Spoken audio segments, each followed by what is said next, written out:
Hello. I discovered the secrets of dark magic.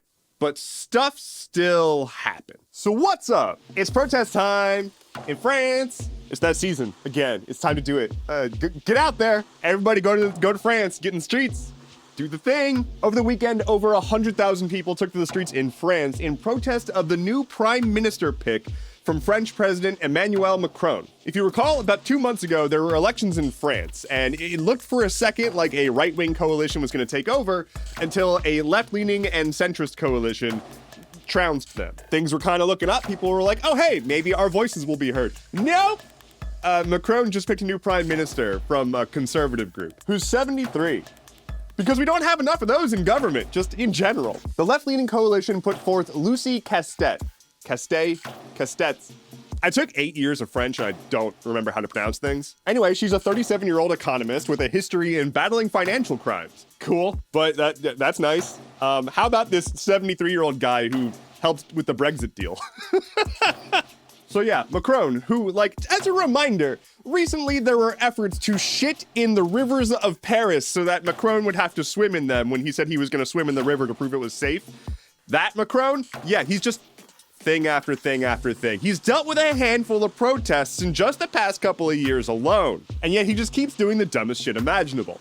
My understanding is that when it comes to head attachment stability, pissing off the general public of France is not a good thing to do. But maybe he's just barely slightly safe, because a recent poll found that like 52% of people in France are okay with this prime minister pick, but also 75% of people in the same poll said that they don't think he's long in this position. The left-leaning coalition and the right-leaning coalition both have plans for this prime minister. Both involve getting rid of him, more or less. The left-leaning coalition is vowing to do a vote of no confidence and get rid of this guy. The right-wing coalition is basically saying, well, we'll keep an eye on him, and if he doesn't capitulate to our demands, then we will get rid of him. All in all, lots of getting rid of him.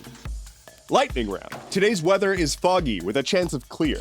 Your astral symbol is a triangle. A 52-year-old man from North Carolina was recently arrested after using AI to generate hundreds of thousands of songs and then using other bots to stream those songs billions of times, netting him over $10 million. The actual story here, I think, is that billions of streams only generates $10 million. The first debate between Kamala Harris and Donald Trump will be tomorrow night.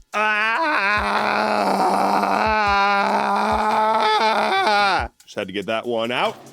Moving on. Selena Gomez has joined the Billionaires Club. Bloomberg put her on the list. She's now a billionaire. Reminder, there are no ethical billionaires. Even young women billionaires are unethical. It still applies. Billionaire status is only achieved by the exploitation of the working class. Finally for today, 2 things about Telegram. So as a reminder, the CEO of Telegram was recently arrested in France. Full circle. Long story short, Telegram, while to be clear, is not end-to-end encrypted by default. It is not an encrypted messaging platform. Like, stop calling it that. It kind of can have encryption, but that's not the case by default. Anyway, they're in trouble for being a cesspool of like child pornography and distribution and stuff like that. They're now quietly making moves to say that they're going to moderate private chats. They've removed a section from their FAQ about not moderating private chats. But the second thing is because tech bro CEOs can't help themselves but be weird little creeps. Turns out the CEO of Telegram has fathered over 100 children through sperm donations. Now, like, in one world, that's kind of noble, right? Like helping people conceive. In the real world, it's eugenics. He's trying to provide high-quality donor material. That was in huge air quotes, if you cannot currently see me. It's the same thing with Musk. All these tech bro billionaires think that they are geniuses and must populate the world with their DNA to make more geniuses and save humanity. I'm screaming. Currently. That's all I have for you today. Thank you so much for joining me. Head to skh.news for sources and more. My name is Endeavorance. I will see you again soon. Take care and be well.